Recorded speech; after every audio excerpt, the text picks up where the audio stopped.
ಆಗಮಿಸಿರುವ 2025ರ ಕಾಲಘಟ್ಟ ಎಲ್ಲ ರೀತಿಯ ಒಳಿತುಗಳನ್ನು ಒದಗಿಸಲಿ ಅನ್ನುವ ಶುಭಾಶಯ ಕೋರ್ತಾ 2025 ದ್ವಾದಶ ರಾಶಿಯವರ ಸಂಬಂಧವಾಗಿ ಯಾವೆಲ್ಲ ಒಳಿತು ಕೆಡುಕುಗಳನ್ನು ತನ್ನ ಆಂತರ್ಯದಲ್ಲಿ ಇಟ್ಟುಕೊಂಡಿದೆ ಅನ್ನೋದರ ಬಗ್ಗೆ ಚರ್ಚೆಯನ್ನು ಮಾಡ್ತಾ ಇದ್ದೇನೆ. ನಮ್ಮ digital partners Shakti silk route, unity building, JC ರಸ್ತೆ, ಬೆಂಗಳೂರು. ಮನೆಯಲ್ಲಿ ಕುಳಿತು ಬ್ರಾಹ್ಮಣ ವಧುವರ ಮಿಶ್ರಣಿ ಮಾಡಲು ಒಂದು ಸುವರ್ಣಾವಕಾಶ. ಸಂಪರ್ಕಿಸಿ ಅನುರಾಗ ಮ್ಯಾಟ್ರಿಮೋನಿ. ಜಗತ್ತನ್ನು ನೋಡೋಣ ಬನ್ನಿ, ನಮ್ಮೊಂದಿಗೆ ನಡೆಸಿ ಧಾರ್ಮಿಕ ಯಾತ್ರೆ. ವಿಶೇಷವಾಗಿ ವೃಶ್ಚಿಕ ರಾಶಿಯವರಿಗೆ ಯಾವ ರೀತಿಯ ಒಂದು ಸಂದರ್ಭ ಒದಗಿ ಬರಬಹುದು? ಈ ವರ್ಷದಲ್ಲಿ ಬದಲಾವಣೆಗೆ ಒಳಗಾಗ್ತಾ ಇರುವಂತಹ ಗುರು ಇವರನ್ನು ಅನುಗ್ರಹಿಸಬಹುದೇ? ಬದಲಾವಣೆಗೆ ಒಳಗಾಗ್ತಾ ಇರುವಂತಹ ರಾಹುಕೇತುಗಳು ಇವರಿಗೆ ಅನುಗ್ರಹವನ್ನು ಮಾಡಬಹುದೇ? ಅಥವಾ ಶನೈಶ್ಚರ ಅನುಗ್ರಹಗಳನ್ನು ಮಾಡಬಹುದೇ ಅಂತ ಕೇಳಿದರೆ, ಈ ಮೂರೂ ಗ್ರಹಗಳೂ ಕೂಡ ಒಳಿತುಗಳನ್ನು ನಿರ್ಮಾಣ ಮಾಡಬಹುದಾದಂಥ ಚೈತನ್ಯವನ್ನು ಹೊಂದಿರೋದಿಲ್ಲ. ಯಾಕೆ ಅಂತಂದರೆ, ಶನೈಶ್ಚರ ಮೀನರಾಶಿಯನ್ನು ಬರುವ ಏಪ್ರಿಲ್ನಿಂದ ಪ್ರವೇಶಿಸುವಾಗ ವೃಶ್ಚಿಕ ರಾಶಿಯವರಿಗೆ ಅದು ಪಂಚಮ ಶನಿ ಕಾಟದ ಸಂದರ್ಭವಾಗಿ ನಿಂತುಕೊಳ್ಳುತ್ತೆ. ಹಾಗೆಯೇ ಗುರುಬಲವನ್ನು ಹೊಂದಿದಂತಹ ವೃಷಭ ರಾಶಿಯಲ್ಲಿದ್ದುದರಿಂದ ಗುರುಬಲವನ್ನು ಹೊಂದಿದಂತಹ ವಿಚಾರ ಬರುವ ಮೇ ನಡುಭಾಗದಲ್ಲಿ ಇದೇ ಗುರು ಮಿಥುನ ರಾಶಿಯನ್ನು ಪ್ರವೇಶಿಸುವುದರಿಂದ ವೃಶ್ಚಿಕ ರಾಶಿಯವರಿಗೆ ಗುರುಬಲ ಕೂಡ ಏನಾಗುತ್ತೆ, ದೂರವಾಗುತ್ತೆ. ಹಾಗೆಯೇ ರಾಹುವಿನ ಮೂಲಕವಾಗಿ ಅನೇಕ ರೀತಿಯ ಬಿಕ್ಕಳಿಕೆಗಳನ್ನೇ ಹೊಂದಿದಂತಹ, ಯಾಕೆಂದರೆ ಇವರ ವೃಶ್ಚಿಕದಿಂದ ಪಂಚಮದಲ್ಲಿ ರಾಹು ಇದ್ದದ್ದು. ಪಂಚಮದಲ್ಲಿ ರಾಹು ಎಂದೂ ಒಳ್ಳೆಯ ಫಲಗಳನ್ನು ಕೊಡೋದಿಲ್ಲ. ಆತ ಸುಖ ಸ್ಥಾನಕ್ಕೆ ಆತ ಬರ್ತಾ ಇದ್ದಾನೆ, ಅಂದರೆ ಕುಂಭವನ್ನು ಪ್ರವೇಶಿಸ್ತಾ ಇದ್ದಾನೆ ಮೇ ತಿಂಗಳ ಮಧ್ಯದ ಭಾಗದಲ್ಲಿ. ಹಾಗಾಗಿ ಅಲ್ಲೂ ಕೂಡ ಸುಖ ಸ್ಥಾನಕ್ಕೆ ಪ್ರವೇಶಿಸಬಹುದಾದಂತಹ ರಾಹು ಕೂಡ ಸುಖಕ್ಕೆ ತೊಂದರೆಯನ್ನು ತರಬಹುದಾದಂತಹ ವರ್ತಮಾನವನ್ನು ನಿರ್ಮಿಸುವಂಥ ಖಳನಾಯಕನಾಗಿ ನಿಂತ್ಕೊಳ್ತಾನೆ. ರಾಹುವು ಖಳನಾಯಕನಾಗ್ತಾನೆ, ಶನೈಶ್ಚರ ಖಳನಾಯಕನಾಗ್ತಾನೆ. ಒಳ್ಳೆಯವನೇ ಆದರೂ ಕೂಡ, ಯೋಗಕಾರಕನೇ ಆದರೂ ಕೂಡ ಶುಭಗ್ರಹವಾದಂತಹ ಗುರು ದುರ್ಬಲನಾಗಬಹುದಾದಂತಹ ಸನ್ನಿವೇಶ ನಿರ್ಮಾಣ ಆಗಿರುತ್ತೆ. ಆದರೆ ತನ್ನ ಆಂತರ್ಯದಲ್ಲಿ ಕೆಲವು ಒಳಿತಿನ ಸಂದರ್ಭವನ್ನು ನಿರ್ಮಿಸಬಹುದಾದ ವಿಶೇಷತೆ ಕೇತುವಾದರೂ ಪಡೆದಿದ್ದಾನೋ ಅಂತ ಕೇಳಿದರೆ, ಅವನೂ ಕೂಡ ಆ ವಿಶೇಷವನ್ನು ಹೊಂದುವಂತಹ ಒಂದು ಸಂದರ್ಭವನ್ನು ಪಡೆದಿರೋದಿಲ್ಲ.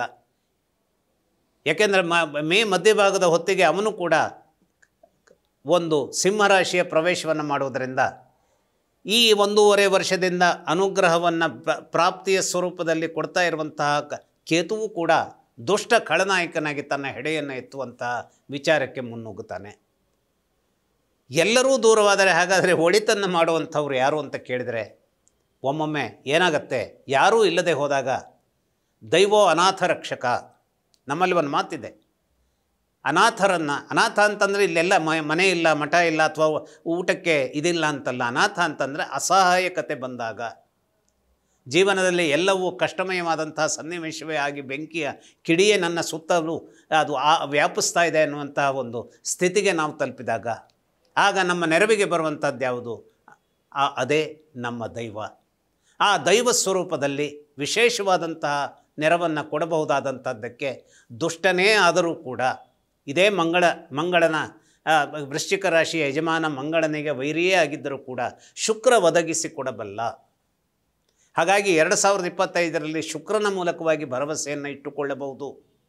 ದಾಂಪತ್ಯದ ಸಂದರ್ಭದಲ್ಲಿ ಅತ್ಯಂತ ಮಧುರವಾದಂತಹ ದಿನಗಳನ್ನು ನಿರೀಕ್ಷಿಸಬಹುದು. ಆದರೆ ಇಲ್ಲೊಂದು ಕೆಲವು ಕಂಡೀಷನ್ಸ್ ಅಪ್ಲೈ. ಅಂದರೆ ದಾಂಪತ್ಯದ ಸಂದರ್ಭದಲ್ಲಿ ಶುಕ್ರ ಆ ಜಾತಕದಲ್ಲಿ ಯಾವ ರೀತಿಯ ಒಳಿತುಗಳನ್ನು ನಿರ್ಮಾಣ ಮಾಡುವಂತಹ ಒಂದು ಕೆಮಿಸ್ಟ್ರಿಯನ್ನು ಹೊಂದಿದ್ದಾನೆ, ಎಲ್ಲಿ ಕುಳಿತಿದ್ದಾನೆ ಅನ್ನುವಂಥದ್ದನ್ನು ನಾವು ಗಮನಿಸಬೇಕು. ಹಾಗೆಯೇ ಸೂರ್ಯಚಂದ್ರರು ಯಾವ ರೀತಿಯಲ್ಲಿ ಈ ವೃಶ್ಚಿಕ ರಾಶಿಯವರಿಗೆ ಒಳಿತುಗಳನ್ನು ತರಬಲ್ಲರು ಎಂಬುವಂಥದ್ದನ್ನು ನಾವು ಸ್ವಲ್ಪ ಹೊರೆಗಲ್ಲಿಗೆ ಹಾಕಿ ತಿಕ್ಕಿ ನೋಡಬೇಕು. ಈ ರಾಶಿಯವರಿಗೆ ಒಳಿತುಗಳನ್ನು ಮಾಡಬಹುದಾದಂತಹ ಶಕ್ತಿಯನ್ನು ಮಂಗಳನೂ ಹೊಂದಿರ್ತಾನೆ. ಹಾಗಾಗಿ ಈ ರಾಶಿಯ ಯಜಮಾನನಾದಂತಹ ಮಂಗಳನ ಮೂಲಕವೂ ವೈರಿಯೇ ಆದರೂ ಆಂತರ್ಯದಲ್ಲಿ ಅಮೃತವನ್ನು ಇಟ್ಟುಕೊಳ್ಳಬಹುದಾದಂತಹ ಸಂವಿಧಾನವನ್ನು ಹೊತ್ತಿದ್ದರೆ ಶುಕ್ರನು, ಒಳಿತನ್ನೇ ತರಬೇಕಾದಂತಹ ಚಂದ್ರ ಮತ್ತು ಸೂರ್ಯರು ಈ ರಾಶಿಗೆ ಅನೇಕ ರೀತಿಯ ದಿವ್ಯಗಳನ್ನು ನಿರ್ಮಾಣ ಮಾಡಿಕೊಡೋದಕ್ಕೆ ತಮ್ಮದೇ ಆದಂತಹ ಒಂದು ಕಾಣಿಕೆಯನ್ನು ಇವರಿಗೆ ಸಲ್ಲಿಸ್ತಾರೆ. ಅನೇಕ ಸಂದರ್ಭಗಳಲ್ಲಿ ನಾವು ಶನಿಕಾಟಗಳಿದ್ದಾಗಲೂ ಕೂಡ ಒಳಿತನ್ನು ಪಡೆದಂತಹ ನಿದರ್ಶನಗಳನ್ನು ಈ ರಾಶಿಯವರ ಬಗೆಗಾಗಿ ನಾವು ಅನೇಕ ಉದಾಹರಣೆಗಳ ಮೂಲಕ ಹೆಸರಿಸಬಹುದಾಗಿದೆ. ಅದೇ ರೀತಿಯಲ್ಲಿ ಆ ಶನಿಕಾಟ ಬಂದಾಗ ಇನ್ನಿಲ್ಲದ ರೀತಿಯ ಅಧಪತನವನ್ನು ಕಂಡಂಥದ್ದನ್ನು ಕೂಡ ನಾವು ಅನೇಕರ ನಿದರ್ಶನಗಳನ್ನು ಕೊಡುವ ಮೂಲಕವಾಗಿ, ಉದಾಹರಣೆಗಳನ್ನು ಕೊಡುವುದರ ಮೂಲಕವಾಗಿ ಹೇಳಬಹುದಾಗಿದೆ. ಆದರೆ ನಾನು ಆ ವ್ಯಕ್ತಿಗಳ ಹೆಸರುಗಳನ್ನೆಲ್ಲ ಅಲ್ಲಿ ಹೇಳಲಿಕ್ಕೆ ನಾನು ಹೋಗೋದಿಲ್ಲ. ಯಾವಾಗಲೂ ಮುಳುಗುವವನಿಗೆ ಹುಲ್ಲುಕಡ್ಡಿ ಆಸರೆ ಎನ್ನುವಂಥದ್ದು ನಮ್ಮ ನಾಣ್ಣುಡಿಯಲ್ಲಿ ಬಂದಂತಹ ಮಾತು. ಯಾವತ್ತೂ ಈ ನಾಣ್ಣುಡಿ ನಾವೇನು ಇವತ್ತು ಗಾದೆ ಮಾತುಗಳನ್ನು ಹೇಳ್ತೇವೆ, ನಾಣ್ಣುಡಿಯ ಮಾತುಗಳಾಗಿ ಕೆಲವು ಫ್ರೇಸ್ಗಳನ್ನು ಹೇಳ್ತೇವೆ, ಅವು ನಿಜಕ್ಕೂ ಅತ್ಯಂತ ನಮ್ಮ ಅನುಭವದ ನೆಲೆಯಲ್ಲಿ ಅತ್ಯಂತ ಗಟ್ಟಿಯಾಗಿ ಬಂದಂಥ ಮಾತುಗಳಿರ್ತವೆ. ಹಾಗಾಗಿ ನಾವು ನಮ್ಮ ಮಾತಿನಲ್ಲಿ ಹೇಳ್ತೇವೆ, ಮುಳುಗುವವನಿಗೆ ಹುಲ್ಲು ಕಡ್ಡಿ ಆಸರೆಯಾಗುತ್ತೆ. ಹಾಗಾದರೆ ಒಂದು ಹುಲ್ಲು ಕಡ್ಡಿ ತೀವ್ರವಾದಂಥ ಸ್ವರೂಪದ ಸುಳಿಯಲ್ಲಿ ಸಿಕ್ಕಿದಂಥ ಒಬ್ಬ ಮನುಷ್ಯನನ್ನು ಬದುಕಿಸತ್ತೆ ಅನ್ನುವಂಥದ್ದನ್ನು ನಾವು ನಿರೀಕ್ಷೆ ಮಾಡಬಹುದೇ? ಬದುಕಿಸತ್ತೆ ಅಂದರೆ ಎಲ್ಲಿ ನಾವು ದೇವರ ಬಗೆಗಾಗಿ ಹೇಳ್ತೇವೆ, ಮೂಕಂಕರೋತಿ ವಾಚಾಲಂ, ಒಬ್ಬ ಮೂಕನನ್ನು ಅದು ವಾಚಾಳಿಯನ್ನಾಗಿ ಮಾಡುವಂಥ ಶಕ್ತಿ ದೈವತ್ವ ಹೊಂದಿದೆ. ಅದೇ ದೈವತ್ವ ವಾಚಾಳಿಯನ್ನು ಮೂಕನನ್ನಾಗಿ ಮಾಡುವಂಥ ಒಂದು ವಿಶೇಷತೆಯನ್ನು ಹೊಂದಿರುತ್ತೆ. ಅನೇಕರು ಜೀವನದಲ್ಲಿ ಇನ್ನಿಲ್ಲದಂತೆ ಅವರು ಹೋಗ್ತಾ ಇರ್ತಾರೆ. ಜೀವನದಲ್ಲಿ ಹೆಜ್ಜೆ ಇಟ್ಟು ಸರ್ರನೆ ತಮ್ಮ ಬಾಳ ಸಂಗಾತಿಯನ್ನು ಕಳೆದುಕೊಂಡು ಅಥವಾ ಇನ್ಯಾವುದೋ ಸ್ವರೂಪದಲ್ಲೋ ಸರ್ರನೆ ಆ ವಾಚಾಳಿತನವನ್ನೇ ಕಳೆದುಕೊಂಡಂಥ ಮೂಕರಾಗಿ ನಿಲ್ಲಬಹುದಾದಂಥ ಸಂದರ್ಭಗಳು ನಿರ್ಮಾಣವಾಗಿಬಿಡಬಹುದು. ಆದರೆ ಇವೆಲ್ಲ ವೃಶ್ಚಿಕ ರಾಶಿಯವರಿಗೆ ಬರುತ್ತೆ ಅನ್ನುವಂಥದ್ದರತ್ತ ನಾನು ಬೆಳಕು ಚೆಲ್ತಾ ಇಲ್ಲ. ಆದರೆ ವೃಶ್ಚಿಕ ರಾಶಿಯವರಿಗೆ ಅನುಕೂಲಕರನಾಗಿ ಒಂದು ಹುಲ್ಲು ಕಡ್ಡಿ ಒದಗಿ ಬಂದರೂ ಸಾಕು, ಒಳಿತನ್ನು ನಿರ್ಮಾಣ ಮಾಡಿಕೊಳ್ಳಲಿಕ್ಕೆ ಬೇಕಾದಂತಹ ವಿಚಾರಕ್ಕೆ ಗಟ್ಟಿಯಾಗಿ ಬೇಕಾದಂತಹ ಧೈರ್ಯವನ್ನು ಇವರ ರಾಶಿಯ ಯಜಮಾನನಾದಂತಹ ಮಂಗಳ ನಿರ್ವಹಿಸಬಲ್ಲ. ಹಾಗಾಗಿ ಹುಲ್ಲು ಕಡ್ಡಿಯಾಗಿ ಬರುವಂತಹ ಸ್ವರೂಪವನ್ನು ಯಾರು ತೋರಿಸ್ತಾರೆ? ಶುಕ್ರ ತೋರಿಸ್ತಾನೆ, ಸೂರ್ಯ ತೋರಿಸ್ತಾನೆ, ಚಂದ್ರ ತೋರಿಸ್ತಾನೆ. ಹಾಗಾಗಿ ಜೀವನದಲ್ಲಿ ಹೆದರಬೇಕಾದ್ದಿಲ್ಲ. ಶನೈಶ್ಚರ ಬೆಂಕಿಯ ಕೆಂಡಗಳನ್ನೇ ಉಗುಳಲಿ ಬೇಕಾದರೆ, ರಾಹು ಇನ್ನಿಲ್ಲದ ರೀತಿಯ ಒಂದು ಚಂಡಮಾರುತವನ್ನೇ ನಿರ್ಮಾಣ ಮಾಡಲಿ, ಕೇತು ಎಲ್ಲ ರೀತಿಯಲ್ಲಿ ಇಡೀ ಸಾಗಬೇಕಾದ ದಾರಿಯಲ್ಲಿ ಮುಳ್ಳು ಕಲ್ಲುಗಳನ್ನು ತುಂಬಿಸಲಿ ಬೇಕಾದರೆ, ಗುರುಬಲ ಇರದಿದೆ ದಟ್ಟ ಬಿಸಿಲಿನ ನಡುವೆ ರಣ ಬಿಸಿಲಿನಲ್ಲಿ ನರಳುವಂಥ ಸ್ಥಿತಿಗತಿಗಳು ನಿರ್ಮಾಣವಾಗಲಿ, ಇವೆಲ್ಲದರಿಂದಲೂ ದೂರ ಮಾಡುವಂತಹ ಒಂದು ಶಕ್ತಿಯನ್ನು ಚಂದ್ರ, ಸೂರ್ಯ ಮತ್ತು ಈ ಒಂದು ಮಂಗಳ, ಸ್ವತಃ ಮಂಗಳನೇ ಮತ್ತು ಶುಕ್ರನೇ, ಈ 4 ಗ್ರಹಗಳೇ ಒಂದು ದಿವ್ಯವಾದಂತಹ ಒಂದು ಚತುಸ್ಸಾಗರ ಯೋಗವನ್ನು ಇವರಿಗೆ ನಿರ್ಮಾಣ ಮಾಡಿಕೊಡೋದಕ್ಕೆ ಸಾಧ್ಯತೆ ಇರುತ್ತೆ. ಹಾಗಾಗಿ ಯಾವಾಗಲೂ ಕಷ್ಟ ಬಂತು, ಶನಿಕಾಟ ಬಂತು, ರಾಹು ಇನ್ಯಾವುದೋ ಸ್ವರೂಪದಲ್ಲಿ ಬಂದ, ಯಾವುದೋ ಒಂದು ಸಂಧಿ ಇದೆ, ಯಾವುದೋ ಒಂದು ಭೀಕರವಾದಂತಹ ವಿಚಾರದ ರೋಗಗಳಿವೆ, ಎಲ್ಲದಕ್ಕೂ ಕೂಡ ಒಂದು ರೀತಿಯ ಒಂದು ಪರಿಹಾರವೂ ಕೂಡ ಅಲ್ಲಿರೋದರಿಂದ ಯಾವುದೋ ಒಂದು ಗ್ರಹ ನಮ್ಮನ್ನು ದುಷ್ಟ ಉರುಳಿನಿಂದ ಹೊರಗೆ ತಂದು ಜೀವಂತಿಕೆಗೆ ಬೇಕಾದ ದ್ರವ್ಯವನ್ನು ಒದಗಿಸ್ತದೆ ಅನ್ನುವಂಥದ್ದನ್ನು ನಾವು ಸಕಾರಾತ್ಮಕವಾಗಿ ಯೋಚಿಸಲೇಬೇಕು. ಮತ್ತು ಪವಾಡ ಜರುಗುತ್ತೆ ಅನ್ನೋದ್ರ ಬಗ್ಗೆ ನಾನು ಖಡಾಖಂಡಿತವಾಗಿ ಹೇಳ್ತೇನೆ. ಅಂತಹ ಪವಾಡ ಸದೃಶ್ಯದ ರೂಪದಲ್ಲಿ ದೇವಿ ವೃಶ್ಚಿಕ ರಾಶಿಯನ್ನು ಕಾಪಾಡೋದಕ್ಕೆ, ತನ್ನ ಶಕ್ತಿಯನ್ನು, ಅನುಗ್ರಹವನ್ನು ಕೊಡೋದಕ್ಕೆ ಸಾಧ್ಯವಾಗುವಂಥ ಸ್ಥಿತಿಯನ್ನು ಈ 2025ರಲ್ಲಿ ಮಾಡಿರ್ತಾಳೆ.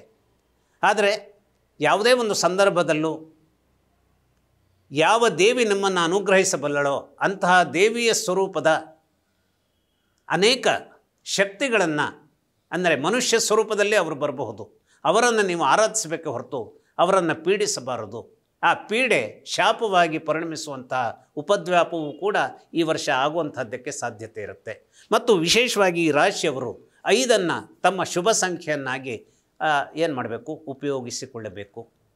ಅಂತೆಯೇ ಇವರು ಒಳ್ಳೆಯ ರೀತಿಯ ಒಂದು ನಾವೇನು ಯೆಲ್ಲೋ ಟಪಾಯ್ಸ್ ಅಂತ ಹೇಳ್ತೀವಿ, ಒಂದು ಹಳದಿಯ ಕಲ್ಲನ್ನು, ಹಳದಿ ಕಲ್ಲು ಅಂತಂದರೆ ಅದು ಪುಷ್ಯರಾಗ ಅಲ್ಲ, ಟಪಾಯ್ಸ್ ಅಂದರೆ ಈ ಹಳದಿಯ ಕಲ್ಲುಗಳಲ್ಲಿ ಅನೇಕ ಸ್ವರೂಪದ, ಅನೇಕ ರೀತಿಯ ಮಾದರಿಯ, ಅನೇಕ ತಮ್ಮ ಆಂತರ್ಯದಲ್ಲಿ ಬೇರೆ ಬೇರೆ ರೀತಿಯ ಒಂದು ಕೆಮಿಸ್ಟ್ರಿಯನ್ನು ಇಟ್ಕೊಂಡಂಥ ಕಲ್ಲುಗಳಿರ್ತವೆ.